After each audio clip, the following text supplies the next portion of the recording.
Tudo bem com vocês? Agora a minha intenção é conversar com vocês sobre a política de renda em Keynes. Nos vídeos anteriores nós falamos sobre política fiscal, política cambial, política monetária e agora nós conversaremos sobre a política de renda que Keynes concebeu no bojo dos debates sobre como financiar o esforço de guerra britânico na Segunda Guerra Mundial.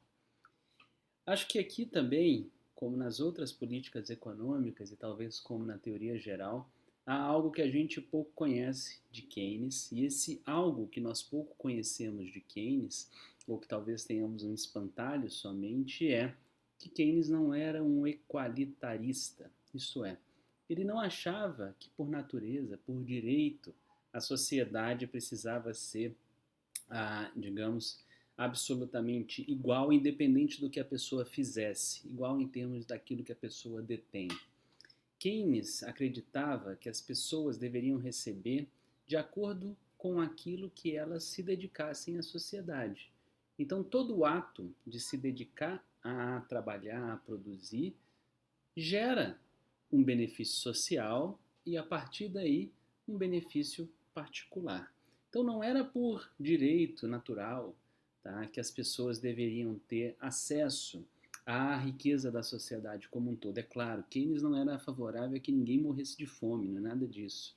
Tá? Mas ele também não era favorável a que o conjunto de pessoas, tá, recebesse sem dedicar à sociedade, se ela tivesse condição de dedicar à sociedade, tudo bem? Agora, quando o Keynes está falando isso, eu tenho certeza que vem na mente de vocês as pessoas, por exemplo, que não têm condições de trabalhar, que não têm emprego, então elas não vão receber nada. Não, Keynes não estava com essas pessoas em mente. Keynes estava, no fundo, tentando resolver o problema dessas pessoas, nós veremos. Keynes tinha muito mais em mente o problema da extrema concentração de renda que nós alcançamos. Portanto, quem ele tem em mente quando está falando isso são, por exemplo, os receptários de herança, tá? São os detentores de imensa fortuna, que são pessoas que sim, se dedicaram de alguma forma, por exemplo, os detentores de grande fortuna se dedicaram à sociedade, tudo bem? Mas acabaram acumulando uma riqueza muito maior do que aquele esforço que, em geral, essas pessoas fizeram para construir a sua riqueza, porque a concentração de renda na visão de Keynes, tá, que nós atingimos, imagina, em 1930, 1940, ele está falando sobre isso, tornou-se assombrosa.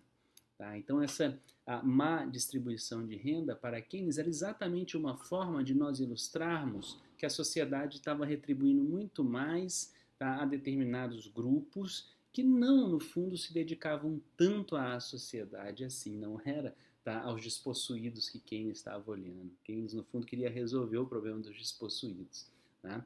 E quando Keynes está elaborando essa sua visão de mundo, tá? Ele vai comentar que essa má concentração de renda que acaba por fazer com que pessoas recebam da sociedade mais do que aquilo que a ela trazem de benefício, tá?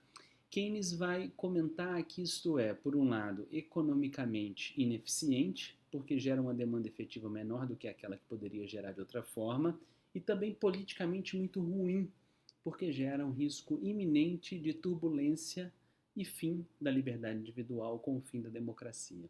Portanto, Keynes mostra que a nossa péssima distribuição de renda, tá, é economicamente ruim e politicamente, tá, ruim.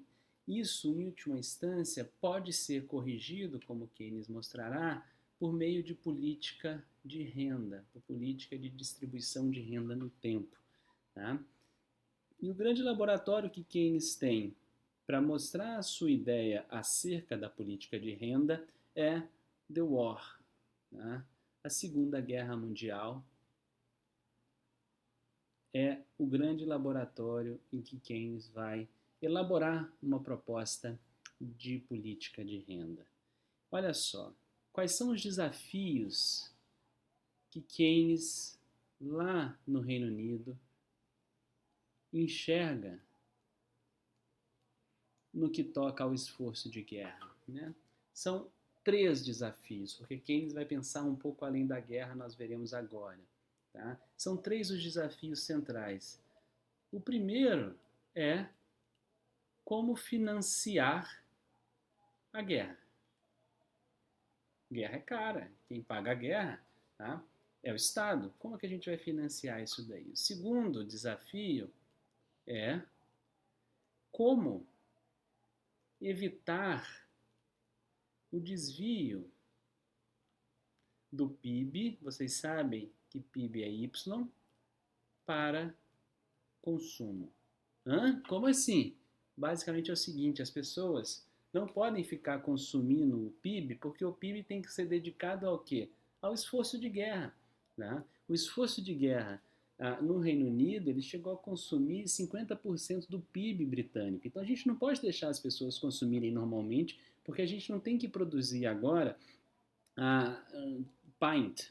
Tá? A gente tem que produzir bala, tanque de guerra, avião, capacete, tudo bem? Não é cerveja, tá? Como é que a gente faz como é que a gente evita esse desvio da produção, da oferta do país de bens e serviços, do esforço de guerra, tá? Para coisas que não são dedicadas à guerra? A gente precisa evitar esse desvio, tudo bem? A gente precisa fazer, portanto, com que a produção do país se dedique à consecução do esforço de guerra. Como a gente vai fazer isso? Eis a questão também no bojo da guerra. Essas duas aqui vêm no bojo da guerra. E tem uma terceira, tá? Tem uma terceira que é aí a inteligência, a perspicácia de Keynes, que é como manter o pleno emprego conseguido com a guerra no pós-guerra. Portanto, a guerra exige que pessoas que estavam fora do mercado de trabalho, tá? Naquela época, anos 40, várias mulheres estavam fora, tá, do mercado de trabalho, pessoas idosas fora do mercado de trabalho. Todas essas pessoas são trazidas de volta para o mercado de trabalho e a gente alcança uma situação de pleno emprego. É claro, a gente acabou de conversar, 50% do PIB britânico durante a guerra foi dedicado ao esforço de guerra. Então a gente tem que produzir esse esforço de guerra. Tá? E nesse processo a gente alcança, é claro, é um elemento fortuito, mas a gente alcança o quê? O pleno emprego. Aí quem se pergunta, como que a gente mantém isso no pós-guerra? Tudo bem? Então são esses os três desafios. E aí nós temos para esses três desafios soluções convencionais, soluções que nós conhecemos bem, tá? Que são aquelas que vêm imediatamente. Qual é a primeira? Tá? Como é que a gente paga pela guerra? Tudo bem? E ao mesmo tempo a gente desvia a, a produção do país, tá, para o esforço de guerra e não para o consumo, digamos, nesse momento de guerra supérfluo. Tá? Bem, o primeiro meio para a gente fazer isso, muito conhecido, são impostos. Tudo bem? Então, elevam-se impostos. Tá? Só que Keynes vai fazer uma crítica a essa elevação de impostos. Ela recai, sobretudo, naquele contingente populacional mais numeroso. Qual é? Os trabalhadores. Mas são os trabalhadores agora que estão produzindo esse esforço de guerra. Tudo bem? Então, se a gente for colocar um imposto, que seja um imposto horizontal, tá? Que caiba igual para todo mundo, mas tem muito mais trabalhador do que capitalista, do que rentista numa sociedade. Então, o esforço, em última instância, vai ser financiado, em sua maioria, via impostos pelos trabalhadores, que pagarão, tá?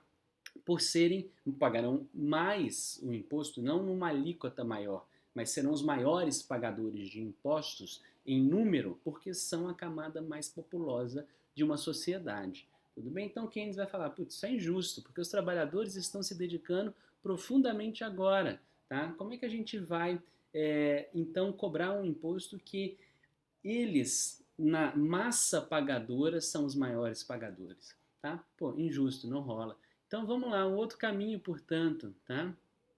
Endividamento. Endividamento é um outro caminho convencional. Tá? Por exemplo, agora no esforço para a gente enfrentar a pandemia do coronavírus, endividamento é um caminho que o Brasil está usando muito, além da conta única da União, o endividamento. Tá? O que é o problema do endividamento? O endividamento está muito sujeito à preferência pela liquidez das pessoas. Se as pessoas não quiserem comprar os títulos públicos, tá? o Estado não consegue financiar o seu esforço de guerra. Tudo bem? Se as pessoas toparem, legal, o Estado se financia, e se as pessoas estão poupando, elas não estão consumindo, tá? Os desafios 1 e 2 aqui estão sendo respeitados. Mas se as pessoas não quiserem, tá? Os desafios 1 e 2 não serão respeitados e a gente não vai conseguir solucioná-los. Tudo bem? Então, Keynes vai dizer, esse daqui pode ser arriscado. Lidar com esses desafios 1 e 2 por meio de endividamento pode ser muito arriscado porque a gente não pode conseguir, em última instância, fazê-lo. Tá? E aí tem uma outra solução convencional. Uma outra solução convencional, nossa terceira solução convencional, que é a inflação, isto é, o Estado, em última instância, emitir moeda. Tá? Como nós estamos nesse instante de guerra lá, no pleno emprego, quando o Estado emite moeda, tá? Ele não está tirando o poder de compra de ninguém imediatamente, mas ele está colocando uma demanda adicional com essa demanda, tá? Com essa emissão de moeda que ele faz. Desse jeito ele vai pressionar a inflação, tá? E todo mundo que não tiver salário corrigido pela inflação está perdendo o poder de compra. Tudo bem? Desse jeito, no fundo, quem vai perder também é o trabalhador. Por quê? Porque o empresário ganha, o faturamento do empresário que vai gerar seu lucro depois, a receita do empresário que vai gerar o seu lucro depois é o preço. Quando tem inflação, os preços sobem, então o empresário está ganhando. O governo está emitindo moeda, então ele também não tem constrição, tá, financeira nenhuma. Por fim, quem é que talvez não vai conseguir reajustar o seu preço? O trabalhador, qual é o preço dele? Salário nominal. Então ele vai perder. Então quem vai dizer? Se for inflação, tá? Também vai ser injusto com relação aos trabalhadores. Tudo bem? Logo, nós temos aqui três soluções, que são três soluções que, de certa forma, não conseguem resolver os desafios colocados. Tá? Uma porque é arriscada, as pessoas podem não topar comprar os títulos da dívida pública, o endividamento. Impostos, e três, inflação, porque recaem justamente sobre o trabalhador em sua maior parte. Então também é uma sacanagem, porque o trabalhador nesse exato instante está fazendo o possível para produzir esse PIB, tá? Que é em sua maior parte dedicado ao esforço de guerra. Bem, três desafios, três soluções convencionais que não servem a esses desafios. Qual a proposta de Keynes? Tá? É a pergunta que a gente vai responder agora. Qual é a proposta de Keynes? Tá? Keynes vai propor uma S, a gente já sabe o que é, vem do inglês savings, poupança. Keynes vai propor uma poupança compulsória, tá? Que vai ser paga pelos trabalhadores. Opa, sacanagem! Então os trabalhadores vão ser os grandes pagadores do esforço de guerra. Sim, em primeiro momento sim. Calma, a história não vai, tá, terminar aqui. Keynes vai sugerir, portanto, que exista uma poupança compulsória feita pelo Estado sobre os trabalhadores. Tudo bem? Sobre os trabalhadores. Os trabalhadores estarão sob, tá, o jogo dessa poupança colocada pelo Estado. Mas vejam, o que é o nome desse S aqui mesmo? O nome desse S aqui é poupança. Logo, poupança não é a mesma coisa de impostos. Quando vocês poupam alguma coisa, vocês estão acumulando riqueza. Então entendam, a lógica de Keynes, tá, era fazer com que essa poupança, desculpem, erro técnico rapidinho, já volto, isso é para vocês descansarem, tá? Keynes estava propondo que essa poupança formasse um fundo de riqueza dos trabalhadores. Como é que isso daqui funciona? Basicamente, os trabalhadores teriam essa poupança compulsória que forma um fundo dos trabalhadores. Para onde esse fundo vai? Esse fundo vai financiar o esforço de guerra. Tudo bem? Vejamos, tá? Se é uma poupança compulsória, se é uma S-Savings compulsória, tá? Os trabalhadores, portanto, automaticamente, vejam, eles recebem a renda deles e essa renda é destinada a consumo e outra parte à poupança. Se o Estado faz, tá, um aumento da poupança por a imposição da poupança compulsória, o consumo necessariamente tem que cair. Eis o segundo item aqui resolvido. Maravilha. Tudo bem? E aí tem um terceiro item, que é como manter o pleno emprego no pós-guerra. Keynes vai resolver isso também. Bem, isso daqui não é um fundo de riqueza dos trabalhadores? Né? Então, se é um fundo de riqueza, em algum momento o trabalhador tem que acessar esse fundo de riqueza. A pergunta que surge é: quando? Tá? Quando esse fundo é devolvido aos trabalhadores? Tá? Quando começar a se perceber, dirá Keynes, ou melhor, proporá Keynes, que o PIB no pós-guerra começou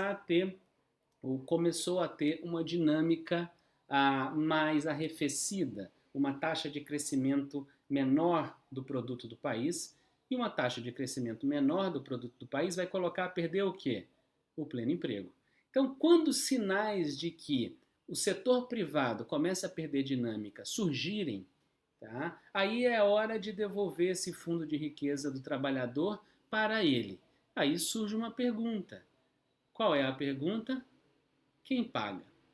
Quem é que vai pagar, tá, para que o Estado britânico devolvesse os recursos ao trabalhador?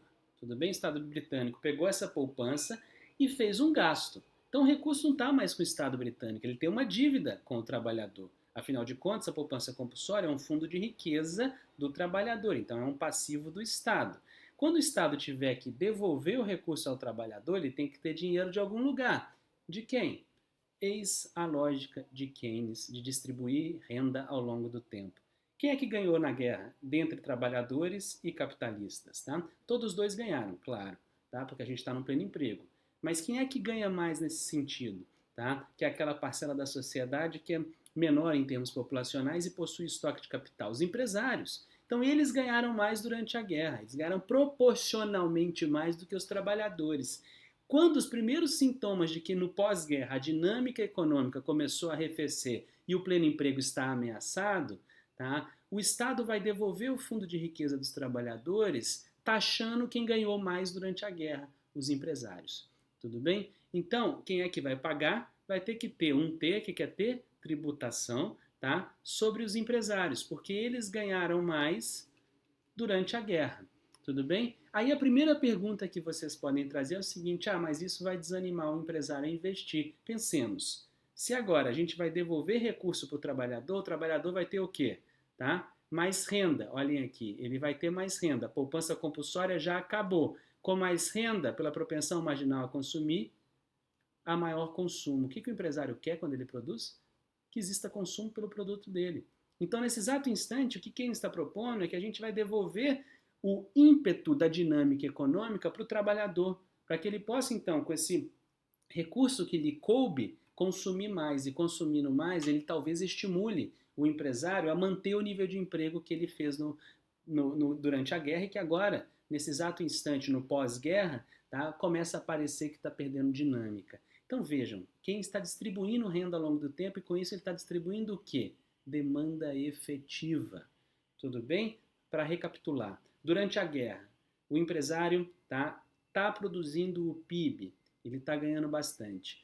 Existe pleno emprego, então o trabalhador também está ganhando alguma coisa, proporcionalmente menos do que o empresário. Durante a guerra é preciso produzir. Tá? Durante a guerra é preciso produzir para o esforço de guerra e não para consumo. Então, quem é que vai, no fundo, sofrer uma imposição de uma poupança compulsória que vai, ao mesmo tempo, gerar recursos para financiar o Estado na guerra e reduzir a capacidade de consumo dessa categoria, os trabalhadores. Tudo bem? Os trabalhadores, com isso, não pagam um imposto, eles estão gerando um fundo de riqueza, mas que eles são obrigados a gerar. Tudo bem? Passou a guerra. Daí, passada a guerra, os trabalhadores têm esse ativo, esse direito. O Estado tem para com eles um passivo, tudo bem? Uma obrigação. O Estado vai monitorar a economia, tudo bem? Não estou falando nada de intervir aqui. Ele está monitorando a economia e começa a perceber que a dinâmica do PIB, vejamos, ela começa a se tornar mais desacelerada. Isso aqui não é recessão, é só desacelerada. Recessão é quando a gente tem um crescimento negativo. Aqui, a taxa de crescimento cresce, tá? O crescimento cresce a taxas cada vez menores, tudo bem? Isso é desaceleração meramente. Quando há desaceleração do PIB, tudo bem, de Y, Isso significa que o pleno emprego conquistado com a guerra talvez esteja ameaçado. É hora, então, tá, de a gente, ao invés de assistir ao investimento, assistir o consumo. Como é que faremos isso? O Estado, portanto, que tem uma obrigação para com os trabalhadores, taxa os empresários, pegando deles exatamente aquilo que eles não estão fazendo. Eles não estão investindo, logo eles estão o quê? Poupando. Então pega a poupança dos empresários, pode até taxar, não faz mal, aí pode ser imposto, tudo bem? Devolve o recurso para o trabalhador. O que o trabalhador ganhou renda agora, o que ele vai fazer? Tá? Ele vai consumir mais, e quando ele consome mais, ele está distribuindo a renda para os empresários. Só que ele está distribuindo a renda para o empresário com o empresário vendendo o que produziu. Se o empresário produziu, o empresário empregou, e se agora ele está vendendo, ele talvez tenha ânimo de manter o pleno emprego que está acontecendo na economia. Perspicaz, né? Essa é a ideia geral, tá? Em que Keynes vai dizer que política de transferência de renda pode ser profundamente eficiente para estabilizar o ciclo econômico ao longo do tempo. Ciclo econômico privado. Eis a lógica da política econômica em Keynes. Estabilizar o setor privado para que ele se desenvolva e para que, mais do que economia, a iniciativa privada livre das pessoas não esteja ameaçada. Tudo bem? Algumas características fundamentais para esse fundo de riqueza funcional ao longo do tempo. Não pode haver inflação, tá? Porque se existir inflação, esse fundo de riqueza pode ser corroído em termos de poder real de compra. 2, tá? É preciso que se exista, tá, uma isenção da poupança compulsória para quem tem muito baixa renda. Tá? E 3, essa poupança compulsória precisava ser progressiva, ou seja, os trabalhadores com rendimento maior precisavam pagar mais do que aqueles com rendimento menor. Tudo bem? E com uma faixa de isenção, como acabei de mencionar. Pois bem, essa é a lógica da política de renda em Keynes, que está expressa no seu panfleto, no seu artigo How to Pay for the War, Como Pagar pela Guerra. Tudo bem? Vejamos, extremamente engenhosa, extremamente realista com quem está se dedicando à sociedade, produzindo a riqueza dela, tá? E extremamente estabilizadora no tempo daquilo que são os ciclos do setor privado, os ciclos de demanda do setor privado. E essa ação estabilizadora que o Estado quer fazer tem uma finalidade: evitar crises, que são crises que acometem sempre o setor privado. Não se esqueçam jamais, Keynes era um reformista do capitalismo, ele não queria acabar com o capitalismo, pelo contrário, ele queria fazer que o capitalismo conseguisse, no máximo, ser o mais eficiente possível. Tudo bem? É isso, um abraço.